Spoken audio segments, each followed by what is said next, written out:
Di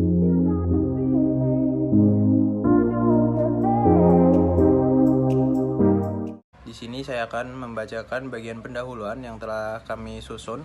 Pada bagian pendahuluan, penggunaan teknologi terbaru seperti Internet of Things telah membawa perubahan signifikan dalam operasional bisnis.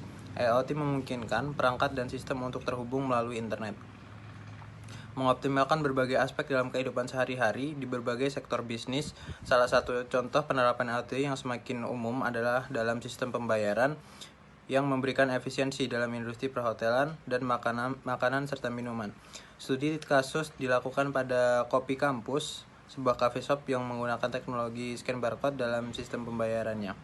Laporan ini bertujuan untuk mengulas Internet of Things dalam proses pembayaran di Kopi Kampus, menganalisis dampaknya pada efisiensi operasional dan respon pelanggan, serta memberikan latar belakang tentang perkembangan IoT dalam dunia bisnis. Tujuan utama adalah memberikan wawasan yang mendalam tentang manfaat penerapan IoT dalam sistem pembayarannya, berguna bagi pemilik bisnis, peneliti, dan individu yang tertarik memahami atau mengembangkan integrasi IoT dalam dunia bisnis yang terus berkembang dengan teknologi yang semakin berkembang. Teknologi IoT telah mengubah cara banyak bisnis beroperasi, dan laporan ini membantu menyajikan contoh konkret mengenai penerapannya dalam konteks pembayaran. Kemudian pada bagian tujuan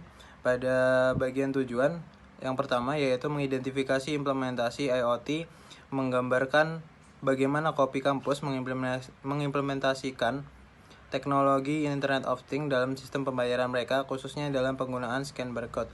Kemudian kami melakukan menganalisis efektivitas sistem pembayaran, mengevaluasi sejauh mana penggunaan IoT dalam sistem pembayaran ini telah meningkatkan efisiensi, kecepatan, dan akurasi transaksi di Kopi Kampus. Memahami pengalaman pengguna, mengumpulkan dan menganalisis pandangan pengalaman pelanggan terkait dengan penggunaan sistem pembayaran berbasis IoT di Kopi Kampus. Kemudian menilai keamanan data, mengidentifikasi langkah-langkah keamanan yang diimplementasikan untuk melindungi data pelanggan dalam sistem pembayaran berbasis IoT, dan menilai sejauh mana sistem ini dapat diterapkan. Kemudian menganalisis potensi pengembangan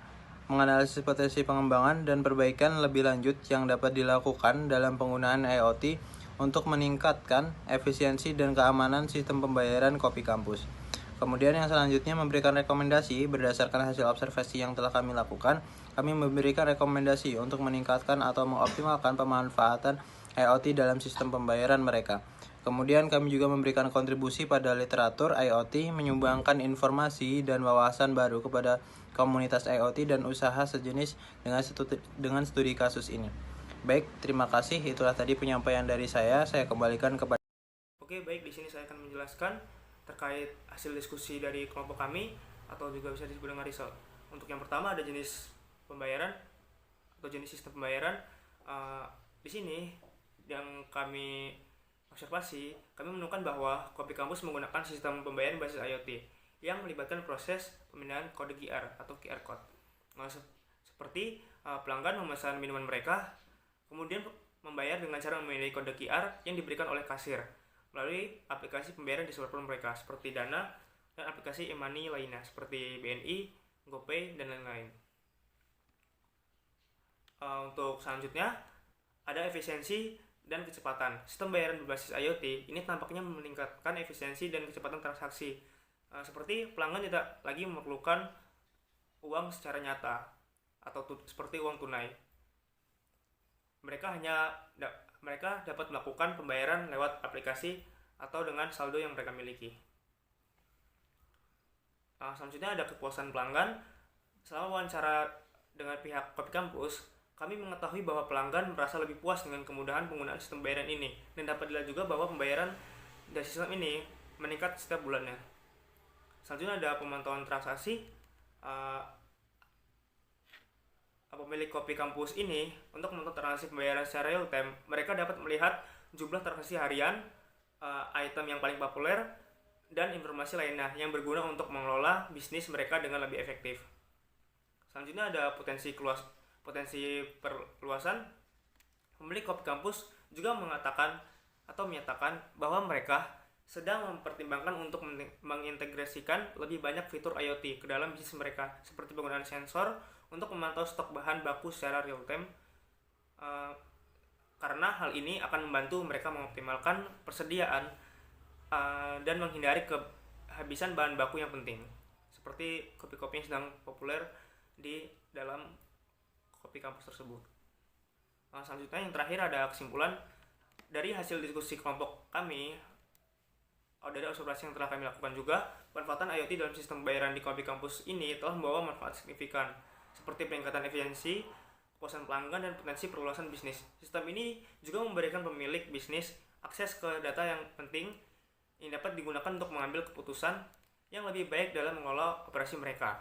Dengan demikian, penggunaan IoT dalam industri usaha, makanan dan minuman seperti yang kami temukan di kopi kampus ini dapat menjadi contoh positif bagi bisnis lain yang ingin memanfaatkan teknologi ini untuk meningkatkan kinerja mereka. Oke, terima kasih atas kesempatannya. Di sini saya akan menjelaskan tentang alur dari IoT dari hasil observasi kelompok 4, yaitu mengenai sistem pembayaran QR Code. Di sini selama observasi kami melakukan mencoba atau melakukan pembayaran menggunakan aplikasi Dana gitu. Baik, di sini ada flowchart-nya, ada gambar flowchart di mana yang pertama dimulai dengan pelanggan otomatis diwajibkan untuk mempunyai aplikasi Dana, lalu membuka Dana yang ada di perangkat handphonenya. Selanjutnya, ketika sudah membuka aplikasi Dana, ketika pelanggan sudah membuka aplikasi Dana untuk melakukan transaksi, lalu pelanggan memindai QR code yang dicetak atau yang ada di kafe tersebut gitu. Pelanggan ini yaitu kami sebagai observer dari kelompok 4. Lalu ketika sudah dipindai, itu aplikasi Dana akan menampilkan informasi tentang transaksi, termasuk jumlah yang harus dibayar. Nah, setelah berhasil memindai QR code, ini pengguna diminta untuk memasukkan jumlah pembayaran yang sesuai. Lalu selanjutnya pengguna bisa melihat ringkasan transaksi yang mencakup jumlah yang akan dibayarkan dan detail lainnya. Selanjutnya, ini pelanggan atau kami bisa memeriksa informasi untuk memastikan kebenaran transaksi.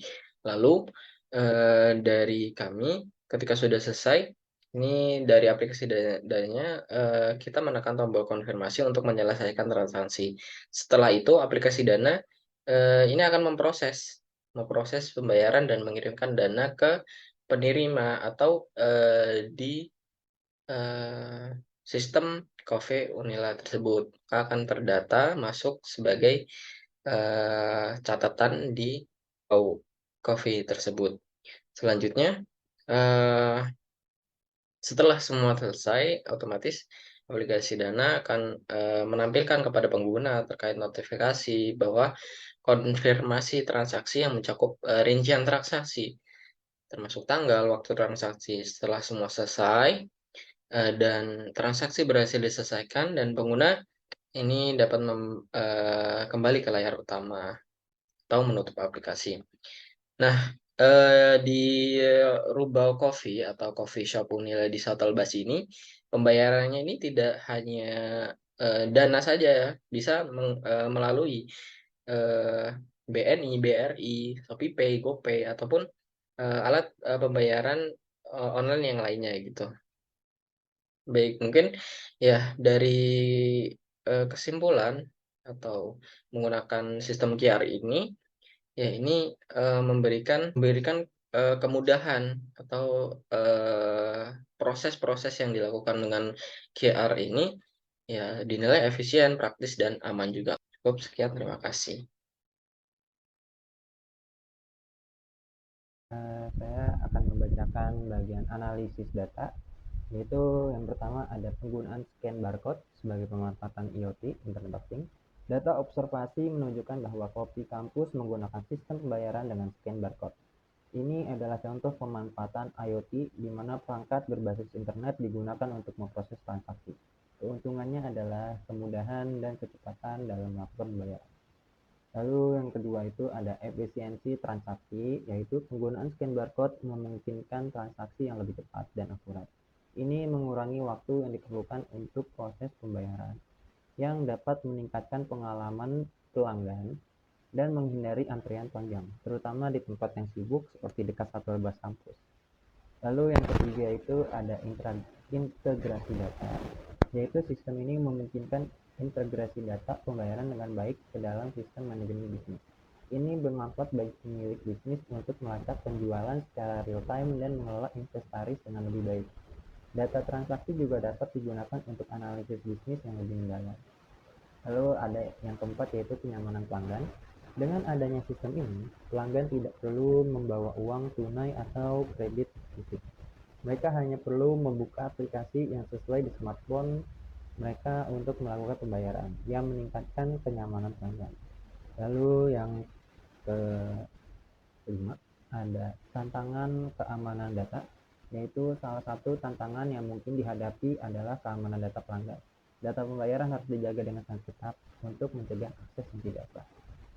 Lalu yang terakhir itu ada potensi perbaikan, yaitu analisis data kami juga mengungkapkan potensi perbaikan seperti meningkatkan keamanan data pelanggan melalui enkripsi yang lebih kuat atau mempertimbangkan integrasi fitur tambahan seperti pemesanan online atau program loyalitas pelanggan untuk meningkatkan keterlibatan. Baik, sekian dari presentasi analisis. Saya untuk selanjutnya akan dibacakan oleh teman saya. Terima kasih. Baik, di sini saya akan membacakan tentang poin diskusi. Jadi itu ada pendahuluan. Diskusi kelompok ini diinisiasikan setelah melakukan observasi lapangan di Coffee Campus, sebuah coffee shop di sekitar kampus Unila. Pengenalan IoT dalam sistem, yaitu anggota kelompok memulai diskusi dengan menyajikan hasil observasi mengenai sistem pembayaran yang digunakan di Coffee Campus, yaitu menggunakan scan barcode. Manfaat dan penggunaan IoT ini yaitu penggunaan scan barcode memungkinkan transaksi yang lebih cepat dan akurat, mengurangi kemungkinan kesalahan manusia. Baik, selanjutnya itu ada tantangan dan pendahuluan. Ide-ide diutarakan untuk potensi perbaikan seperti meningkatkan keamanan data pelanggan dan mengintegrasikan fitur lainnya seperti pemesanan online atau program loyalitas pelanggan. Kemudian kesimpulan dari diskusi ini yaitu diskusi ini diakhiri dengan kesimpulan bahwa pemanfaatan IoT dalam sistem pembayaran di Coffee Campus adalah langkah positif yang dapat meningkatkan efisiensi dan pengalaman pelanggan. Kemudian rekomendasi yang bisa kami berikan yaitu kelompok kami merekomendasikan Coffee Campus untuk memantau perkembangan teknologi IoT dan memastikan bahwa keamanan data pelanggan selalu terjaga.